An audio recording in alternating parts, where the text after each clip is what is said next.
Teman-teman member DNA dimanapun Anda berada, saudara-saudaraku yang saya hormati, yang saya sayangi, saya selalu berdoa kepada Tuhan yang Maha Kuasa. Semoga Bapak Ibu, teman-teman semuanya selalu diberikan kesehatan lahir dan batin, umur yang panjang, limpahan rezeki yang mengalir dari Tuhan yang Maha Esa, yang Maha Kaya, dan juga yang terpenting kita selalu diberikan keberkahan dan kita dilimpahkan atau dilimpahi daya dan energi yang positif ya, daya yang kuat. Dan kita selalu berharap Tuhan selalu memberikan kita daya ya. Karena dengan daya dan energi yang positif kita selalu semangat untuk menjalankan tugas selama hidup di dunia ini, yaitu untuk berkemanusiaan, berkepribadian yang baik, dan juga menolong sesama yang membutuhkan pertolongan, terutama yang kelaparan. Dalam kita menghadapi ujian, ya ujian apapun, ya termasuk ujian yang menimpa perekonomian kita, khususnya investasi kita di DNA Pro, di mana DNA itu kena blok ya, di freeze usahanya sehingga tidak dapat beroperasi ya. Bahkan keberadaan dana yang kita perjuangkan kita belum juga mengerti ya. Tetapi yang kita paham adalah bahwa DNA Pro substansinya jelas ya. Substansi di sini ada platformnya, ada PT-nya, tentu ada izinnya, izin usahanya, lalu ada manajemen personelnya, ada membernya, ada investornya, ada investasinya, dan juga menjalankan regulasinya yang seada-adanya dari pemerintah ya. Tapi kalau sekarang bernasib di blok, ya berarti DNA yang bersubstansi seperti itu berarti menghadapi blokiran, ya, menghadapi penutupan, kejadian pemblokiran ya, oleh saya dengar oleh Bapepti dan SWI. Lalu substansi dari pemblokiran itu apa kan gitu ya, itu yang jadi head to head dengan DNA Pro. Sehingga apabila kita meyakini bahwa DNA Pro adalah sebuah kenyataan karena memang sudah beroperasi lebih dari 2 tahun, berarti substansinya nyata ya, melawan suatu kejadian yang memang baru dilakukan tanggal 28 Januari 2021 ya. Menurut saya dalam obrolan ini ya, tentu menurut saya seharusnya DNA Pro bisa menang ya, bisa kembali diberikan kepercayaan untuk beroperasi kembali dan kembali mendapatkan keadilan untuk para member, khususnya untuk mendapatkan dana ya.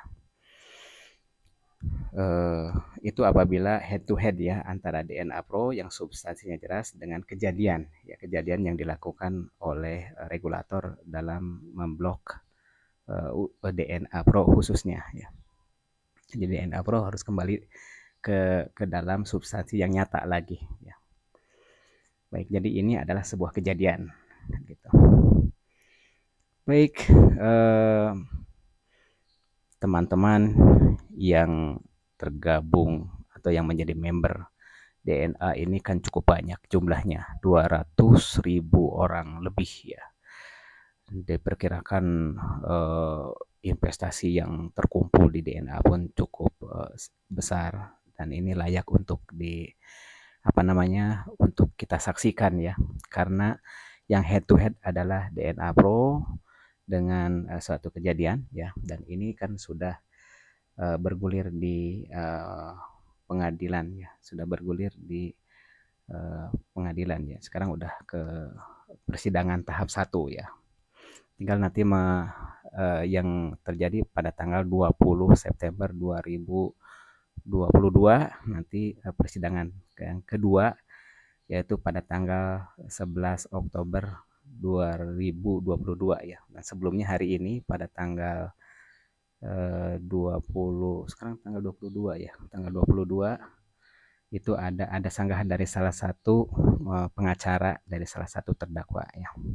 Kita lihat, kita ikutin saja. Kita sebagai member tentu jangan sampai kita lebih menderita ya. Menderita karena merasa kehilangan dananya, merasa kehilangan hak-haknya, merasa kehilangan quality time-nya ya, merasa kehilangan haknya. Bagaimana cara kita agar kita tidak gundah, tidak was-was, tidak takut, tidak tidak damai ya. Ya, justru lebih rugi kalau kita mengalami hal tersebut ya. Pada kesempatan ini saya ingin ngobrol santai ya, dalam obrolan spiritual member DNA Pro, yaitu tentang pendekatan kepada Tuhan. Ya, sebagaimana pernah dijelaskan sebelumnya di audio sebelumnya, bahwa hikmah daripada kita mendapatkan ujian ini, mengalami kejadian tersebut ya, yaitu pemblokiran tersebut ya, hikmahnya hikmah besar yang kita dapatkan adalah kita jadi lebih mendekatkan diri kepada Tuhan. Kita jadi mulai mengenal diri kita ya. Mudah-mudahan sampai dengan mengenal Tuhan. Ya, dan ini adalah pendekatan kepada Tuhan secara tidak langsung. Nah, menurut saya kita beruntung sekali ya. Kita beruntung sekali bisa mencoba mendekati Tuhan. Apalagi kalau kita sudah berhasil bersamanya ya. Ya, Tuhan bersama kita. Kita within the God. Nah, kita ada bersamanya kan gitu. Ya, tentu tidak mudah ya, tentu tidak mudah ya. Kita ini berada di dimensi, di dunia ini, di dimensi apa katanya ya, dimensi fisika katanya kan. Jadi kalau kita mau berhubungan dengan teman kita ya, kalau kita bisa bertatapan itu kan bagus ya. Jadi kita berada di dimensi yang sama, dimensi fisika, kita berhadap-hadapan. Saat ini kita bisa ngobrol, bisa saling menatap, bisa saling berkomunikasi ya. Ya, berkomunikasi.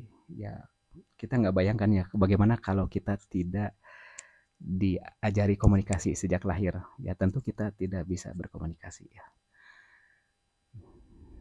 Kita tidak bisa mengidentifikasi ini kelapa, ini batu, ini durian misalnya kan. Itu sudah terjadi yang dilakukan atau yang diciptakan oleh nenek moyang kita, Nabi Adam. Penamaan kan. Karena kita adalah makhluk manusia katanya. Tetapi memang sejak lahir, seperti yang dijelaskan sebelumnya, bahwa kita adalah makhluk yang dipengaruhi oleh pikiran. Ya, kalau kita terlalu dipengaruhi oleh pikiran, ada manfaatnya, tetapi apabila kita terlalu tergantung kepada pikiran, kita menjadi budaknya pikiran. Ya, oleh sebab itu, nah itulah asal muasal kita bisa berkomunikasi ya. Jadi memang kita memang pengaruh dari pikiran memang sudah ada. pada diri kita. Oke, sejauh ini bermanfaat, ya kita manfaatkan. Tapi juga apabila berlebihan, eh, ya jadi tidak bermanfaat.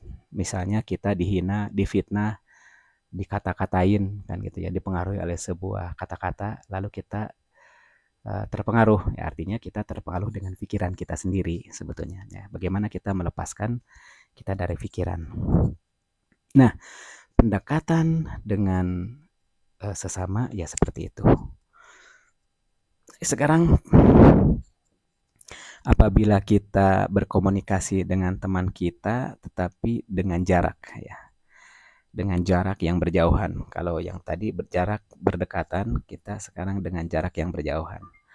Misalnya yang satu ada di Bandung, lalu teman kita ada yang satu ada di Bandung, lalu kita ada di Jakarta. Bagaimana kita bisa berkomunikasi? Tentu kita harus menggunakan media ya. Zaman dahulu medianya zaman dahulu kala itu tidak ada ya. Di zaman Yesus itu tidak ada. Di zaman masa kanak-kanak Yesus atau di zaman masa remajanya Yesus itu tidak ada alat komunikasi. Bahkan pada saat Yesus mendapatkan wahyu, nah, wahyu itu kebenaran. Kebenaran itu bukan cerita, bukan wacana. Kebenaran itu bagaikan kita mengenal rasa kopi, ya, kopi pahit. Ya. Nah, supaya kita mengenal rasa, itu kan kita harus mencicipi kopinya. Rasanya seperti itu. Lalu terbayang uh, dapat merasakan kopi pahit tersebut. Nah, itu kebenaran, ya bukan wacana. Nah, itu kebenaran. Nah, di zaman Yesus itu pada saat uh, beliau mendapatkan kebenaran, itu saat itu zamannya belum ada tulis menulis, apalagi digital ya, mesin tik atau komputer atau ya zaman sekarang Android belum ada. Dan waktu itu juga konon kabarnya belum ada menghafal gitu, belum ada menghafal. Jadi Yesus hanya hanya menyampaikan lewat cerita cerita. Jadi senang mendongeng ya. Jadi Yesus itu sering mendongeng di masa remajanya. Nah, tapi di zaman Nabi Muhammad Shallallahu Alaihi Wasallam itu wahyu atau kebenaran ya, kebenaran yang beliau dapatkan, beliau alami, itu sudah ada budaya menghafal. Sudah ada budaya menghafal. Jadi ini lebih beruntung sebetulnya pada saat itu. Jadi si para sahabatnya itu disuruh menghafal. Jadi pada saat di zaman Yesus itu disampaikan, kalau tidak salah ya, disampaikan hanya menyampaikan kan sebetulnya. Nah, budaya di zaman Nabi selanjutnya yaitu Muhammad, yaitu beliau informasinya, wahyunya itu disampaikan kepada sahabatnya dan sahabatnya disuruh menghafal. Jadi itulah komunikasi ya, komunikasi antar sesama ya. Sekarang kembali lagi ke komunikasi kita dengan teman kita yang jaraknya Jakarta dan Bandung. Kita supaya bisa berkomunikasi zaman sekarang tentu kan ada media, yaitu media pada zaman ini adalah Android ya. Bukan hanya telepon, tetapi bisa video call. Jadi di dunia fisika ya, di alam fisika ini kita masih bisa berhubungan dengan menggunakan media. Kita bisa berkomunikasi dan kita bisa menggunakan ucapan dan kita bisa melihat dan mendengar dengan mata dan telinga kita. Wow, ini di dunia fisika sudah lebih baik dari sebelumnya ya. Di zaman nabi-nabi kita belum ada Android ya, sehingga dalam menyampaikan informasi tidak sampai ya. Jadi sampainya secara tutur tinular dan secara hafalan kan gitu. Ya, tapi zaman sekarang bisa langsung ya.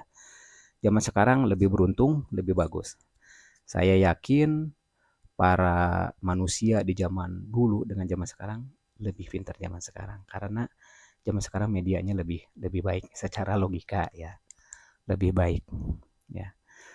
Nah, kita masih bisa berhubungan walaupun jaraknya jauh. Nah, tetapi apabila kita di dalam yang satu masih di dunia fisika ya, yang satu di dalam laut, lalu yang satu di gunung, bisa berhubungan tidak? Mungkin udah agak sulit ya, karena kalau di dalam laut kita ya kena air, ya kita tidak bisa bernafas dong, karena kita bukan ikan. Ya, masih ada di dunia fisika, masih ada keterbatasan ya. Atau yang satu di udara, yang satu di udara, yang satu di daratan. Oh, sudah tidak bisa berkomunikasi ya. Jadi di dunia fisika ini kita sudah tidak berkomunikasi. Sudah sulit untuk berkomunikasi. Apalagi apabila kita tidak punya alat ya, tidak punya handphone Android misalnya atau iPhone, lebih sulit. Ya, bagaimana kita mau berhubungan dengan Tuhan dengan dunia dan keterbatasan kita semacam ini. Nah, kita ini udah lebih jauh nih, para member DNA saya ajak pada pendekatan kepada Tuhan. Agar apa sih? Agar kita tetap bahagia, agar kita tetap tenang, atau mungkin kita bisa berkomunikasi dengan Tuhan. Kiranya kita bisa mendapatkan jawaban kan gitu, ke arah situ ya. Baik, saya lanjutkan. Masalah komunikasi kita dengan Tuhan. Komunikasi kita dengan sesama ya, dengan sesama makhluk, dengan sesama manusia, dengan jarak yang satu frekuensi, misalnya Jakarta dan Bandung masih bisa dengan alat, tetapi masih di dunia yang sama, yaitu dunia fisika, laut dan daratan udah tidak bisa ya, apalagi dengan Tuhan. Nah, Tuhan ini ada di alam yang metafisika atau mungkin supra metafisika. Nah, supaya kita bisa mengejarnya ke sana dan kita bisa berkomunikasi dengannya, bisa merasakannya, bisa mendengarnya, bisa melihatnya, bisa menggenggamnya, bisa memeluknya. Bagaimana itu kita bisa seperti itu dengan Tuhan? Berarti apakah hubungan kita dengannya adalah seperti hamba dengan raja kah? Rakyat jelata dengan raja kah? Itu lebih jelek dari hubungan manusia dengan Tuhan. Jadi hubungan hamba dengan raja atau rakyat dengan ratunya itu sangat jelek. Kenapa? Karena pada saat kita ingin berhadapan dengan beliau saja, dengan yang mulia raja saja, sampai di gerbang kita sudah dihalaunya. Atau mungkin baru sampai di pintu istana kita sudah bergetar kaki kita ya. Jadi kita sudah tidak bisa menghadapinya. Padahal itu sesama manusia ya. Nah, ini dengan Tuhan. Tentu kita ingin mengadu, ingin meminta, ingin memohon ampun. Sangat sulit. Tetapi ini patut untuk kita pelajari, patut untuk kita latih, patut untuk kita kerjakan. Karena hidup dan kehidupan ini nyata. Kita mengalaminya. Dan kita mempercayai bahwa ada kekuatan di belakang kita, yaitu Tuhan. Tuhan Allah Subhanahu wa taala, Tuhan Yesus, Tuhan Sang Hyang Widi, Buddha, sesuai dengan informasi ya, sesuai dengan informasi pada agama ya yang menjadikan wadah informasi tersebut. Ya, tetapi dalam hal ini kan saya mengajak ke spiritual, jadi tidak membicarakan agama ya. Agama itu buat anak-anak. Ya, jadi kita membicarakan yang lebih universal. Ya, bagaimana kita supaya kita bisa merasakan keberadaan Tuhan? Bagaimana kita bisa melihat, mendengar, bahkan memeluk atau menggenggam tangannya bagaikan seorang anak terhadap ayahnya? Bisakah? Ya tentu kita mempunyai keleluasaan dan kebebasan dalam hubungan itu. Tetapi Tuhan ada di mana? Apakah kita bisa menjangkaunya dengan alam fisika ini? Karena Tuhan informasinya ada di supra metafisika atau mungkin ada di metafisika. Jangan sampai pada tahapan kita masuk ke dunia metafisika malah di sana banyak ririwa, banyak hantu jarian, banyak siluman, mungkin bisa juga karena itu kan masih makhluk Tuhan yang ada di dimensi itu. Ya, kita jangan terkecoh. Kita harus terus berusaha, berjuang, berupaya dengan ketuhanan, dengan ilmu, dengan ibadah hingga kita bisa mencapai suatu rasa tertinggi, yaitu rasa tunggal, yaitu rasa Tuhan, ya. Jadi pada saat kita memanggil namanya, lalu kita menyadari atau kita sadar dalam kesadaran bahwa kita makhluk dan dia adalah Kholik, kita adalah makhluk, kita aja hanya manusia ciptaan dan dia adalah pencipta, di mana kita diciptakan yang tadinya tidak ada, maka tidak adalah pada saat kita mendekatinya.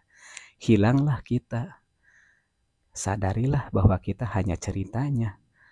Kita hanya hanya dongengnya. Ya, hilanglah kita apabila kita sudah merasakan rasa yang tunggal, yaitu rasa Tuhan. Ya, kita kan sudah mulai mengenal rasa badan, rasa jiwa, nanti ada rasa ruh, nah ada satu lagi. Ketiga itu bersatu menjadi masuk ke dalam rasa Tuhan, karena kita meyakini dalam kehidupan kita ada sesuatu yang mengendalikan kita, yaitu Tuhan. Yang paling dekat dengan Tuhan itu tidak raga, tidak jiwa, tetapi ruh. Ya, karena ruh ini setiap malam pun kita dipanggilnya oleh Tuhan. Ya, dan kita dikembalikannya pagi hari. Lalu kita diberinya daya, diberikan energi, diberikannya lagi, diaktifkannya lagi pikiran. Jadi pikiran adalah kesadaran badan, ya. Kesadaran jiwa itu bukan yang pikiran itu.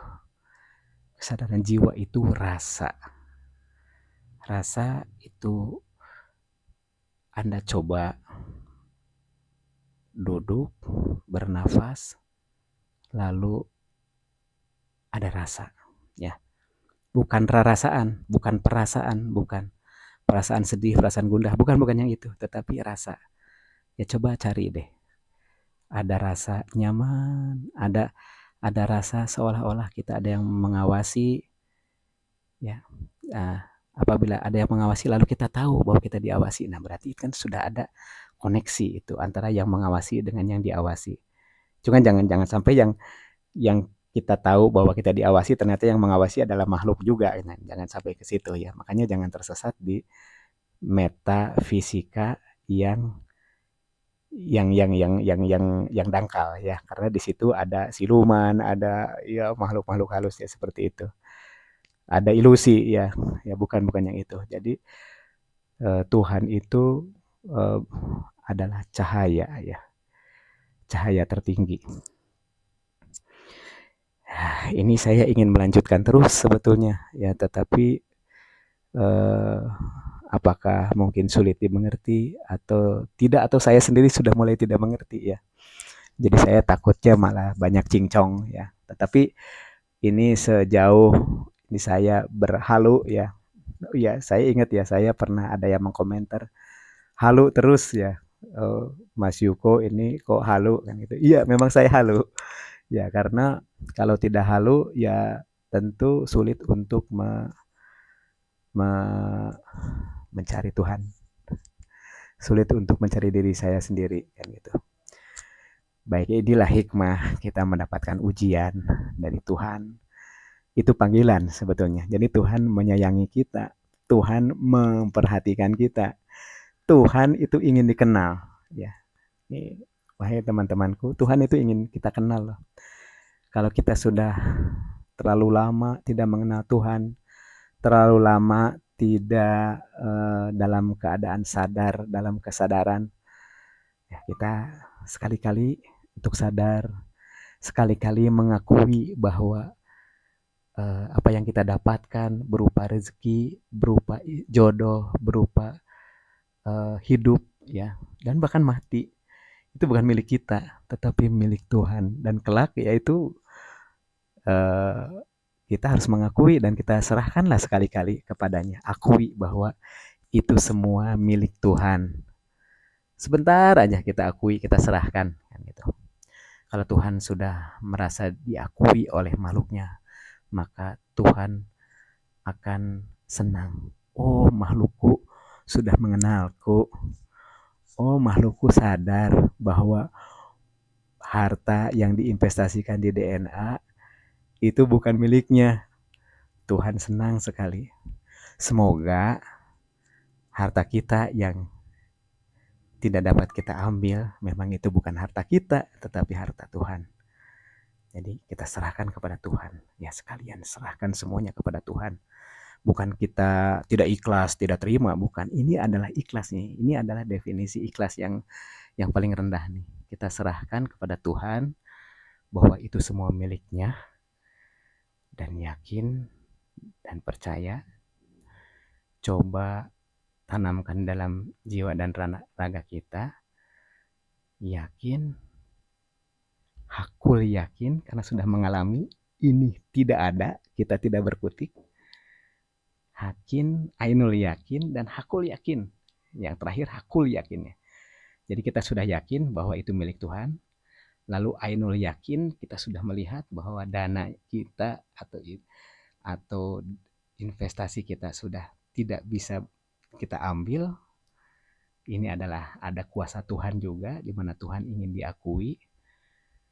Dan tinggal kita buktikan satu lagi dalam pembuktian. Kita harus mencapai hakul yakin. Hakul yakinnya itu adalah dana yang sekarang tidak terlihat dikembalikan oleh kuasa Tuhan, dikembalikan kepada kita semua. Amin. Amin. Oke, kita lanjutkan. Jadi memang apabila kita sudah bisa berkomunikasi dengan Tuhan, tentu berkomunikasinya tidak lewat raga. Tentu kita berkomunikasinya adalah lewat minimal rasa yang ada di jiwa. Lebih baik lagi, rasa yang ada di ruh. Nah, nanti mungkin suatu saat kita membahas masalah rasa yang ada di jiwa, rasa yang ada di raga, kayak rasa yang ada di raga, terus rasa yang ada di jiwa, lalu meningkat rasa yang ada di ruh. Nah, ruh, jiwa dan ruh itu yang mana kan gitu. Lalu ada satu lagi adalah rasa Tuhan, rasa Tuhan. Jadi di antara keempatnya itu adalah substansi yang berbeda. Ya, kita akan mengenal substansi raga kita, kita mengenal substansi jiwa kita, lalu kita mengenal substansi ruh kita, dan yang terakhir adalah kita sudah mengenal semua, maka yang tertinggal adalah semuanya ini adalah substansinya atau bagian daripada substansinya Tuhan. Maka lenyaplah kita. Nah, di situ kita sudah sangat dekat dengannya. Di situ kita dalam kutip sudah dalam keadaan halu. Makanya waktu saya disebut halu, saya tidak menentangnya. Iya mas, saya memang halu ya. Jadi Mas Yuko tolong jangan halu. Ya mohon maaf, saya memang halu ya. Memang halu karena saya ingin mencari kebenaran. Baiklah, ayo kita buktikan ya. Tinggal satu lagi pembuktian kita yaitu hakul yakin. Yakin bahwa kita mempunyai harta, yakin bahwa harta itu ada di DNA yang substansinya jelas, yang hanya diganggu oleh sebuah kejadian penutupan.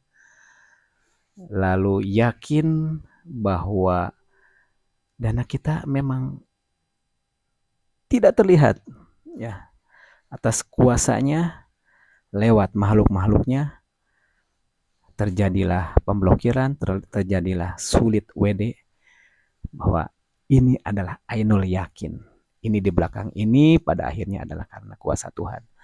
Tetapi juga kita harus membuktikan ada hakul yakin. Kita harus mempercayai dengan keyakinan yang super yakin namanya hakul yakin. Kita buktikan pada saat kita sudah dekat dan sudah menyadari bahwa ini bukanlah milik kita, ini semuanya adalah milik Tuhan, dan kita mengakui bahwa kita bukan apa-apa, semuanya adalah milik Tuhan, lalu kita serahkan kepada Tuhan dengan seikhlas-ikhlasnya.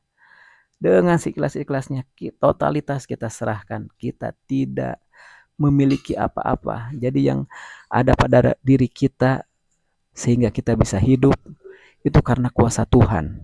Sehingga kita masih bernafas, masih bisa menikmati rezeki, menikmati jodoh, menikmati hidup, ya menikmati nafas. Itu bukan karena kita. Buktinya pada saat kita tidur, nafas kita kembung kempes sendiri dan kita tidak mengaturnya. Artinya ada yang mengatur di belakang kita. Dialah Tuhan. Ya, yang dekat dengan Tuhan adalah ruh. Untuk mengenal ke rasa ruh kita masih dalam perjalanan. Semoga teman-teman bisa terus mendekatkan diri kepada Tuhan dan kita bisa berkomunikasi dengan Tuhan lewat telinga rasa kita, lewat penglihatan rasa kita. Karena kalau pakai telinga raga kita, penglihatan mata kita di dunia fisik, dunia fisika ini, kita sangatlah berat ya. Jadi ayo kita lakukan pendekatan kepada Tuhan dengan mengerjakan tugas-tugas kita sebagai holik, sebagai holik yang ada 3 tugas yang simple, yaitu kita berkepri kemanusiaan, mempunyai rasa kemanusiaan itu terus menerus ya. Itu artinya kita mempunyai, artinya kita berketuhanan. Dan yang kedua, kita harus berperilaku baik ya. Berperilaku baik, yaitu artinya kita mempunyai ilmu ya, bukan pengetahuan ya. Pengetahuan itu bagus juga, tetapi setelah pengetahuan itu kiranya dibarengi dengan perilaku yang baik, maka itu akan menjadi ilmu ya. Itulah ilmu ya.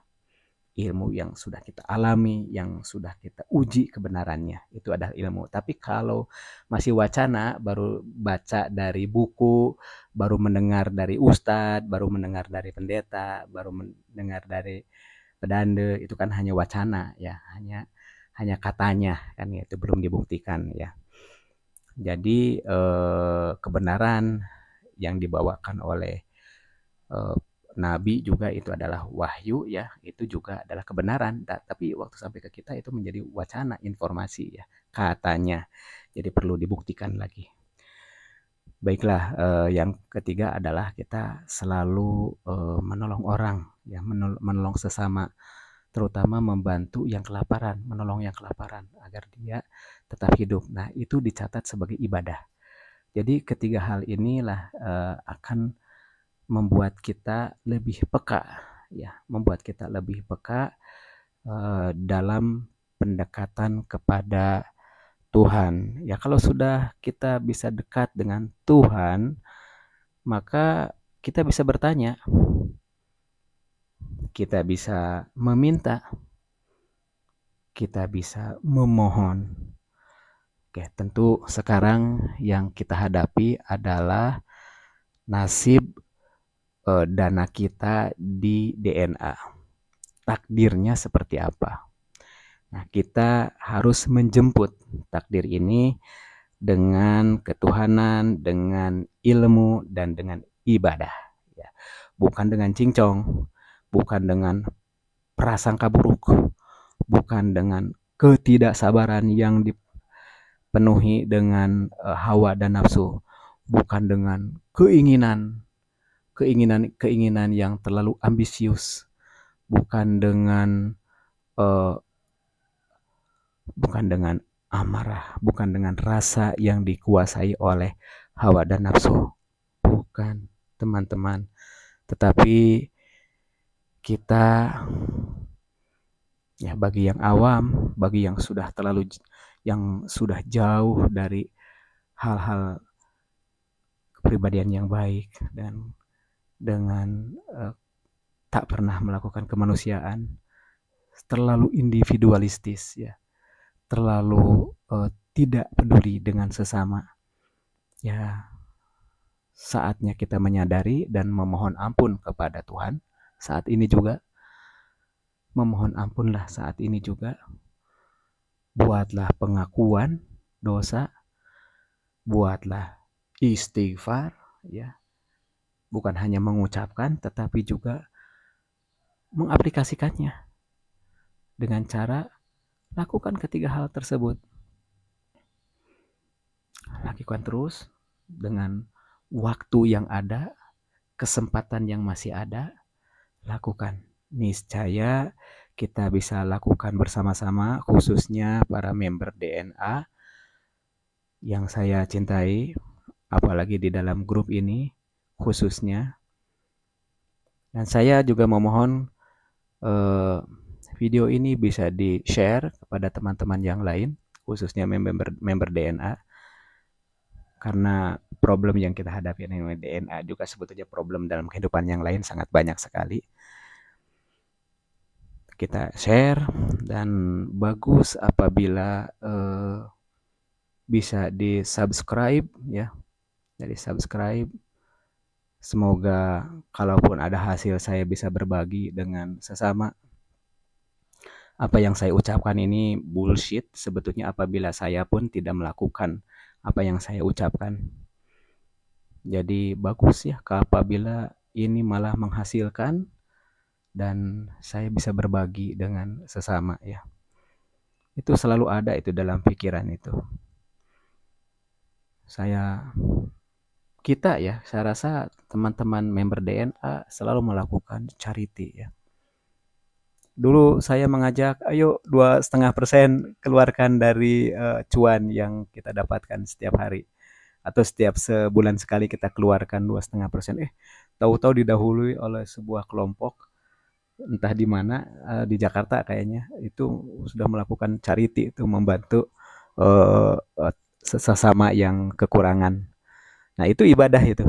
Itu adalah ibadah. Tinggal kita berperilaku yang baik, ya.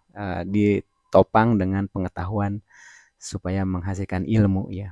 Dan juga di sini banyak metode, yaitu metode misalnya berdoa, wirid atau mengucapkan kalimat-kalimat ketuhanan, kalimat-kalimat tauhid dalam bahasa Arab, atau kalimat-kalimat yang baik lah, ya, kalimat-kalimat yang baik, pujian-pujian yang baik.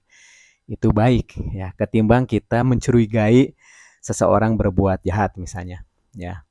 Apa yang kita tuduhkan kepada sebuah kelompok atau organisasi pun kita belum tentu benar, ya, karena belum terbukti, ya.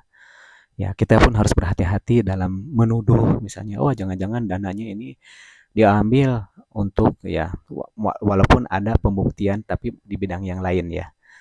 Pembuktian yang lain kita tetap ayo kita serahkan kepada Tuhan Yang Maha Esa. Ya, kalau Tuhan itu tidak ada lawannya, ya. Yang merekayasa apapun, ya itu kan hanya dalam bentuk kejadian. Ya, kalau Tuhan itu yang sudah mentakdirkan. Ini semua memang sudah dicatat di LM, di Lauh Mahfud, atau dalam bentuk Hindunya apa ya? Kalau dalam bentuk Kristiannya apa itu? Sudah dicatat di aras di langit sana sebelum apapun ya, termasuk daun yang berjatuhan dari pohon pun sudah tercatat ya, apalagi kejadiannya DNA ini saat ini. Yang jelas kita harus menyadari bahwa di balik ini semua ada hikmah yang besar ya. Hikmahnya kita bisa mempelajari diri kita nih, kita belajar diri kita, dan kita akan lambat laun mengenal dia ya, mengenal Tuhan. Ayo kita lakukan pendekatan kepadanya agar kita tidak kebingungan, agar kita tidak was-was, agar kita bisa mendapatkan jawaban ya. Ya tentu apabila kita sudah sudah mengenal rasa, ya jawaban itu bisa kita rasakan, ya bisa kita dengar oleh pendengaran rasa, kita bisa lihat oleh penglihatan rasa, kita bisa mendengar oleh pendengaran rasa. Ya, tentu jangan salah ya, siapa yang rasa apa yang ada dalam dalam rasa kita ya. Apakah dia siluman atau apa ya? Karena memang Tuhan sudah kita dibicarakan di awal bahwa tidak bisa didekati dengan raga ya, dengan dunia fisika ya, tetapi harus metafisika ya, atau bahkan supra metafisika ya. Kita kejar ke arah sana. Caranya yaitu kita identifikasi diri kita mengenal diri kita perbaiki diri kita agar kita bisa menuju ke posisi yang tinggi, posisi yang lebih baik ya. Apalagi apabila kita sudah mendekati akhir daripada kontrak hidup ini, ya tentu hal ini sangat berguna ya, supaya kita tidak bingung, supaya kita tidak bodoh ya. Kalau sudah ada tanda-tandanya, ya kita segera mendekat kepadanya ya. Jadi investasi DNA mungkin sudah tidak penting lagi, mungkin harta, kekayaan, perusahaan, jabatan, istri, dan lain-lain sudah tidak penting lagi. Mungkin kita akan menghadapi suatu panggilan, ya kita sudah tidak bingung lagi karena kita sudah mengenal rasa badan, ya, yang mungkin nanti akan terasa sakit sekali, lalu dialihkan ke rasa jiwa, ya, rasa badan sudah tidak terasa, masuk ke rasa jiwa kan. Nah di rasa jiwa mungkin sudah banyak gejolak ya, kita bisa masukkan ke rasa ruh. Nah, kalau sudah ada masuk dari rasa jiwa ke rasa ruh, mungkin badan sudah tidak terasa apa-apa ya, kita sudah dekat dengannya, maka kehidupan itu tetap ada selamanya dalam dunia yang metafisika, dalam rangkulan dekapan Tuhan yang Maha Pengasih dan Maha Penyayang dalam kedamaian. Makanya kita ingin selalu berada dalam jiwa-jiwa yang tenang, ruh-ruh yang damai. Ya biarkan raga kita. Toh dulu juga kita kan masih anak-anak ya. Lalu beranjak dewasa, lalu beranjak tua, dan pada akhirnya kita menghadapi kepergian ya. Kepergian selamanya itu adalah sudah kepastian ya. Itu adalah sudah kepastian yang ditentukan oleh Tuhan yang maha besar, maha kuasa.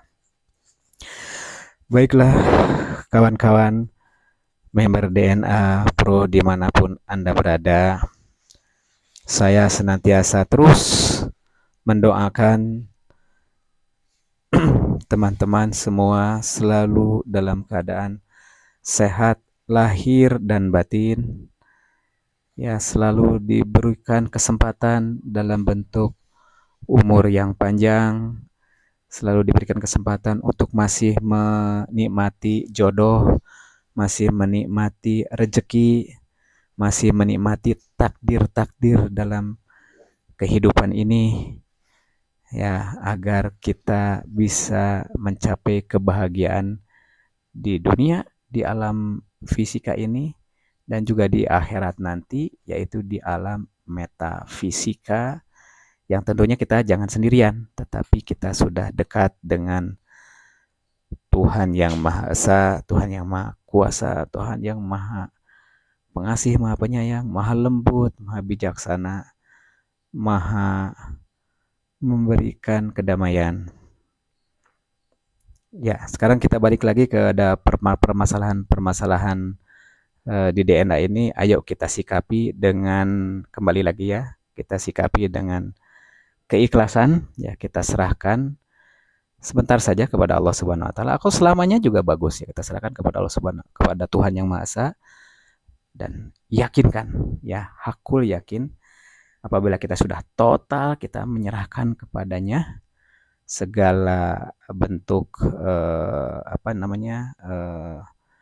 penutupan DNA ini atau pemblokiran DNA ini, bahkan kita serahkan yang lain-lain ya, kehidupan kita, hidup dan mati kita pun kita serahkan, niscaya Tuhan akan senang karena Tuhan ingin dikenal ya.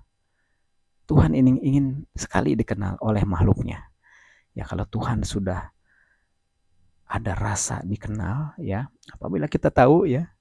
Cuman kan sayang kita tidak tahu ya, karena kita hidup dalam dunia fisika ya yang ditempatkan oleh Tuhan. Kita sangat sangat rendah sekali ya.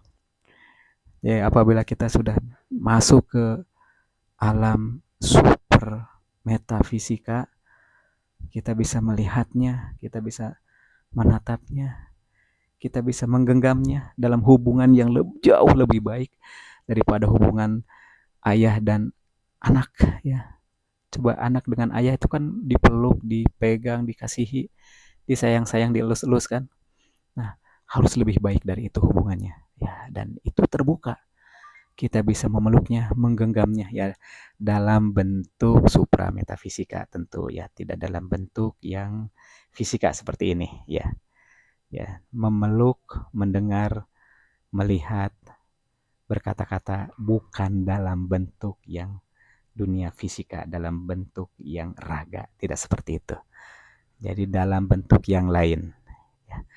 Oke, kita selama kita masih mendapatkan kepercayaan oleh Tuhan yang Maha Berkuasa untuk tetap hidup, menjalankan kehidupan, apalagi kita berharap hak atau rezeki yang diberikan kepada kita bisa kita raih kembali, dan kita sadari bahwa itu bukanlah milik kita serahkan kepada Tuhan, niscaya Tuhan akan merasa senang dan Tuhan akan mengembalikannya kepada kita semua ya. Kita tinggal nunggu ya, tidak usah banyak cincong, tidak usah bertanya kapan dana dikembalikan. Ya makanya kapan DNA jalan lagi, jangan bodoh. Ya kita ini semua hanya member. Ya kita lakukan pendekatan yang bukan kanak-kanak ya. Ya bukan kanak-kanak ya. Kita ini berbicara di obrolan spiritual member DNA Pro.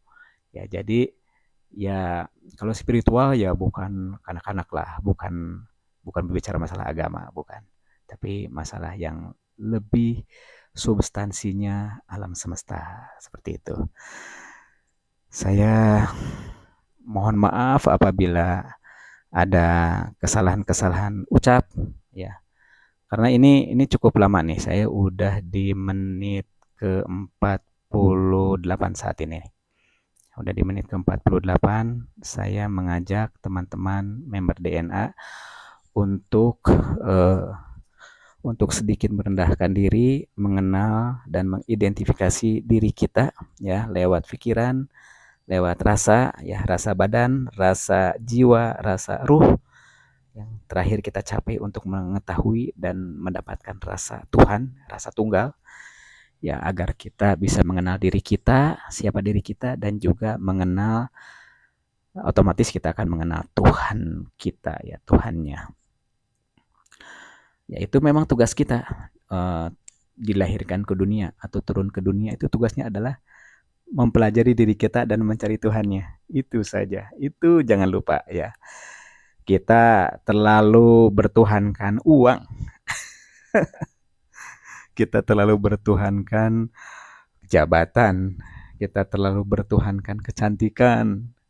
Kita terlalu bertuhankan kedudukan ya. Bahkan kita terlalu bertuhankan gelar ya. Gelar ini coba bagaimana itu pertanggungjawabannya nanti pada saat kita mati. Apakah malaikat eh, malaikat yang bertanya di alam kubur, di alam metafisika ya, atau minimal di metafisika ya, atau mungkin di alam supra metafisika. Apakah kita dipanggil Profesor Doktor Yuko MS MSC, nah seperti itu kan tidak kan. Aduh, saya malu sekali kalau nanti malaikat memanggil itu ya. Makanya ya bagi teman-teman yang merasa mempunyai pengetahuan tinggi, ya itu kan bukan ilmu, itu baru pengetahuan. Ya kan kita pergi sekolah itu untuk sebetulnya mempelajari atau menyekolahkan jiwa kita ya. Ya jiwa kita memang harus disekolahkan, tapi untuk mendapatkan pengetahuan kan tentunya kan, ya syukur-syukur kita bisa mendapatkan ilmu ya, yang tercermin dalam perilaku yang baik. Baiklah teman-teman, ini cukup panjang ya, cukup panjang. Nanti kita akan bicarakan lebih jauh tentang bagaimana kita menjalani hidup dalam kehidupan ini. Ya. Obrolan Yuko ini adalah obrolan yang bullshit ya sebetulnya, karena harus dibuktikan. Ya, kalau sebelum dibuktikan ini masih bullshit ya. Dan saya mengajak, ayo kita buktikan, dan aku yakin apa yang sudah kita yakini, yang sudah kita yakin bahwa kita mempunyai, sudah mengalami bahwa investasi itu ada di tangan kita. Kita sudah yakin, dan akhirnya kita ainal yakin bahwa Tuhan sudah memanggilnya, sudah mengajaknya untuk mengenalnya. Kita dipanggil, hai kenalilah aku, katanya. Mendekatlah kepadaku, kau harus mengenalku, aku sangat ingin engkau kenal. Maka ditariknya rezeki kita, rezeki yang diberikan kepada kita. Nah, kita jangan bodoh, jangan bingung, jangan gugup, jangan was-was, jangan takut. Ya, itu adalah panggilan dari Tuhan, ya, panggilan. Ayo kita mendekat, ya kita mendekat. Ya, cuman bagaimana cara mendekatnya, tentu Tuhan dengan kita berbeda ya. Jangankan Tuhan dengan kita, ya kadang-kadang sesama makhluk aja kita sulit ya berkomunikasi ya. Kita dengan raja aja sulit ya. Dengan makhluk halus aja sulit, kan makhluk halus ada di dunia yang ya metafisika terendah ya, di situ banyak sekali itu ya.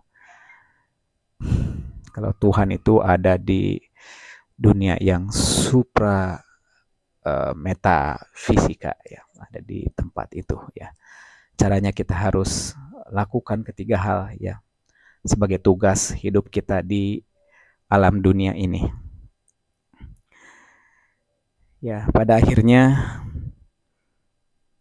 saya mengajak kepada teman-teman, ayo kita jangan bertindak bodoh ya.